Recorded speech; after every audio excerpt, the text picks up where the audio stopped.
смъртта е нещо неизбежно.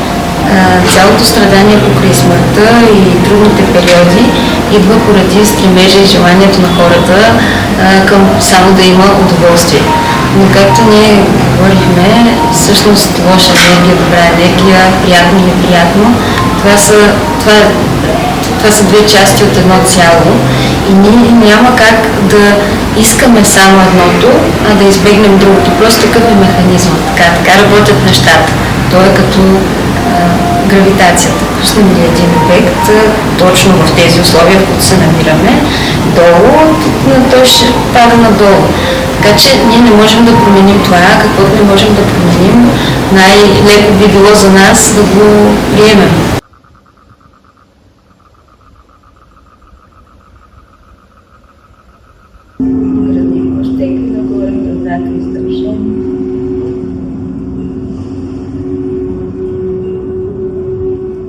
Здравейте, аз съм Габриела и съм йога учител от 2017 година. Преподавам в Yoga Vibe студията. Може да видите, всички студия са много приятна, уютна обстановка. Човек сякаш се чувства в дома си.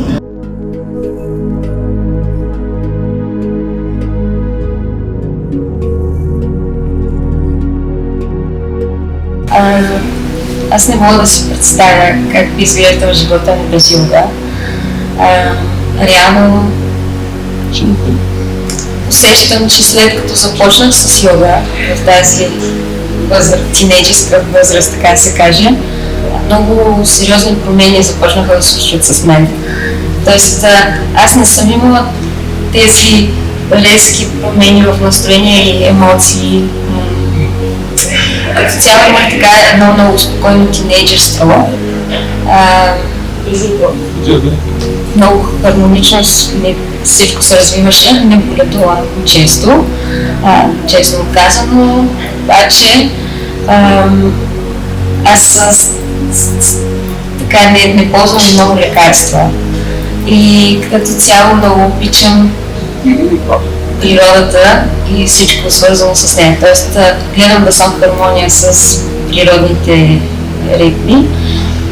Имала съм периоди от живота си, в които всъщност, които са били много напрегнати, всичко е било много завързано, не съм имала време много да се храня или поне фокуса ми е бил в друга посока, така че не съм се хранила много.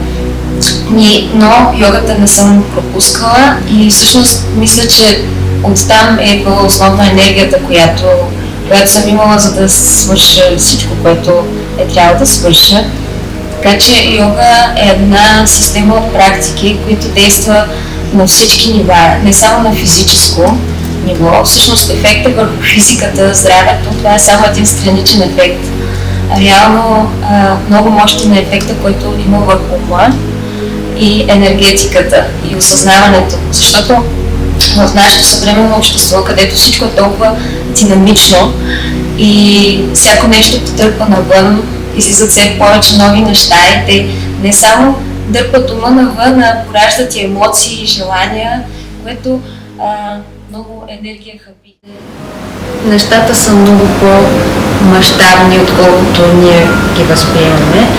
Значи, ние с нашето съзнание възприемаме наистина много малка част от реалността, но реално чрез йога практиките и това влизане в хармония с природата и природните ритми, ние можем да сами да си въздействаме и да влияем на гените си, да ги променяме с работа върху ума, как ние го насочваме ума, в каква посока, дали му позволяваме да се захваща за едно или за друго нещо, дали позитивно или негативно, нали, така ги разделяме на полярности. И всичките тези практики, които йога тренира ума, реално са практики, които помагат и да въздействаме върху материята, върху тялото си. Тоест ти вярваш в промяната? Аз вярвам. Разбира се, всяко нещо изисква време, нищо не става е така. Защото в днешния свят вече всеки иска едно хапче и всичко бързо. И това е най-големият проблем. Защото всеки иска бързи резултати. всеки иска разнообразие, нали, нещо ново, нещо хубаво, само приятно. И той затова и хора се разделят, защото не могат да понесат трудните моменти, но реално в живота съществува всичко и приемането на тази основна истина, че има ги двете полярности, е нещо, което е много позитивно и всъщност води до щастие. Тоест, приемането на двете неща, че съществуват заедно, води до това да речем, константно щастие. Добре, какво е твоето мнение за любовта? Като усещане за любовта е, че тя е много свързана с разбирането. Тоест, ако човек може да разбере нещо, може да го обича. Ако няма разбиране, трудно може да се прояви любов. Също така, хората имат много различно възприятие за любовта. Всеки, в зависимост от това какво семейство е пораснал, какво е виждал, възприема различни поведения като любов. Но тази любов, към която аз се стремя, е първо тази, която е в сърцето ми и тази, която не се влияе от различни обстоятелства. Не всички хора практикуват йога, не всички хора са достигнали до някакво духовно ниво, което да могат да приемат неприятностите, които им се случват като нещо положително. Затова исках да започнем годината с теб и с позитивното и с твоята сила, която може да ни дадеш като съвет как да преминаваме през лошите си периоди. Може ли да завършим с това, освен твой опит, как ти си преминала през твоите лоши периоди, защото ми се струва, като гледам колко си позитивна, че не си имала такива, да кажеш на хора, които преминават през наистина смърт на близък човек или болест, как точно да се справят с тежките моменти. Точно 2020 година аз имах йога ретрит в Бали и деня, в който се върнах от Бали тук, точно тогава настъпи този така наречен локдаун. И трябваше да стоя един месец вкъщи под карантина, защото тогава всички, които са пътували, влязат в страната, трябваше да стоят един месец затворени. Това ли си страх?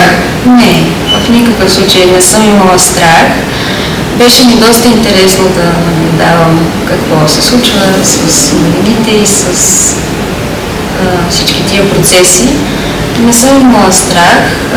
Аз много силно вярвам в естествените механизми и как реално, ако позволим на тялото, то може да се лекува и да се възстановява. Много е важно да няма страх, разбира се, и притеснение, защото в момента, в който ума започне да тегли в една посока на страх, той може да реализира, особено ако има много хубав фокус.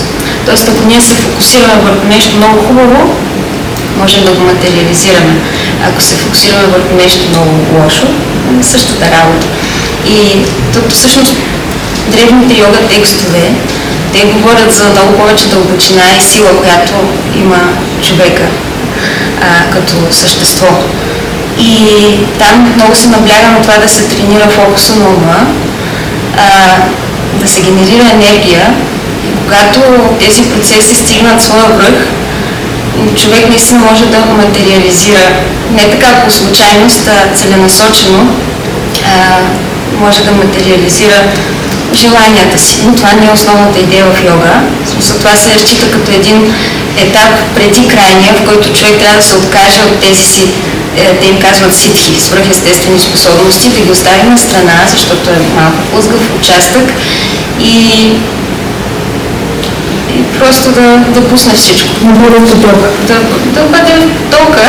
Може би може и така да се изразим, но идеята е да не се хващаме за нищо, наистина.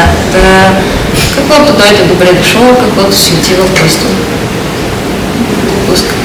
Какво да научи Бали? Бали? Ти си пътувала много, може да кажеш поне на което най-интересните ти моменти. Нещо, което ти е дал. Ами в Бали със сигурност имах много разнообразни преживявания, защото се скарах и няколко курса там. Като цяло енергията на Бали е много различна, много магическо и шаманско място, така го възприемам. Балийската култура е много дълбока и те са свързани с природата. Там, така да се каже, имат закон да няма по-висока сграда от най-високата палма. Също така в тяхната култура, ако взимат плод от растение или каквато е друга част, те първо искат разрешение от растението, за да могат да го ползват. Тоест има едно много дълбоко уважение към всяко едно същество в природата и те си взаимодействат, те вярват, че има различни духове.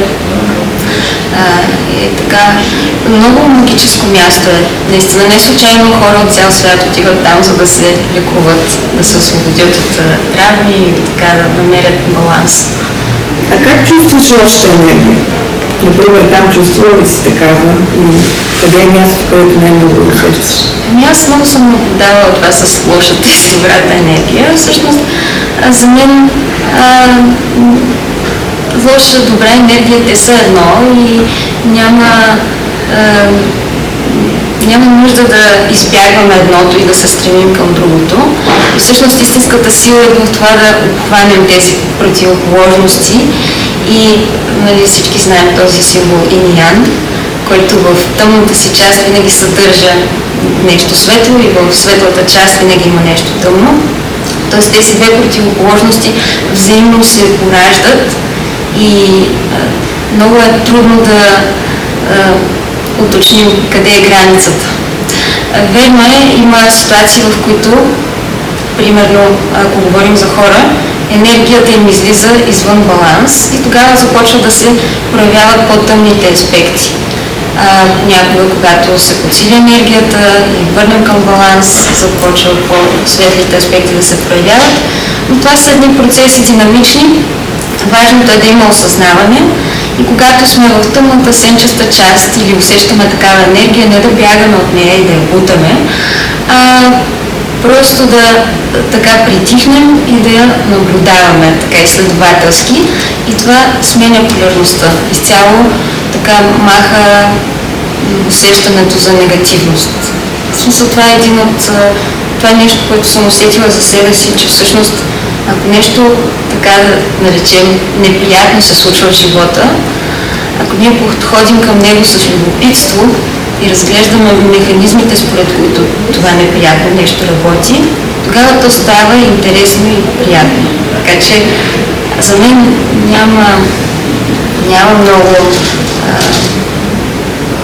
Не го възприемам. Гледам малко да гледам едно ниво над приятни и неприятни, просто като процеси, които си работят заедно и винаги за да стигнеш до нещо така приятно, да се насладиш или да усетиш позитивна енергия, негативната дава този нюанс. Не случайно и в готвенето се слагат така подправки, които са така малко противоположни и се допълват, за да се усети богатството на Мисля, че в психология може да там наблюдаваш, но все пак би трябва да има някаква разлика между лъжа и истина. И какво е твоето мнение за морала, да кажем, който се изгражда и каква е връзката с енергията?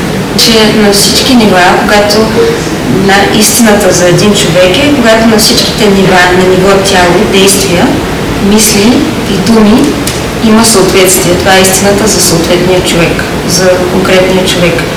Тоест, ако аз правя едно нещо, говоря друго и чувствам трето, със сигурност не живея в своята истина. Морал е нещо, което реално се наслагва много от обществото. Когато се роди един човек, се започва средата, в която се ражда, оказва влияние с всичките стереотипи,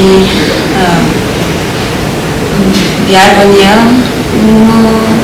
Това трябва да има наказание, например, като убиеш нещо, човек, животни. Дали трябва или не трябва, то има наказание, така че щом има, сигурно трябва на този етап, на някакво... Просто всяко действие има последици, това трябва да Дай, например, ако поискаш плод от някоя дърва, може и то да ти даде. Може. Един от основните принципи в духовните учения е да се уважава свободната воля. Тоест, понеже всичко е едно, ако аз направя нещо, което да навреди на някой друг, реално вредя на себе си, защото това възприятие за мен и теб, според йога, е просто илюзия, защото сме в отделни тела на това ниво. Но ако си представим, че всичко е многопластово, нали, съзнанието много пластове, ние можем да се движим с съзнанието си по тези пластове.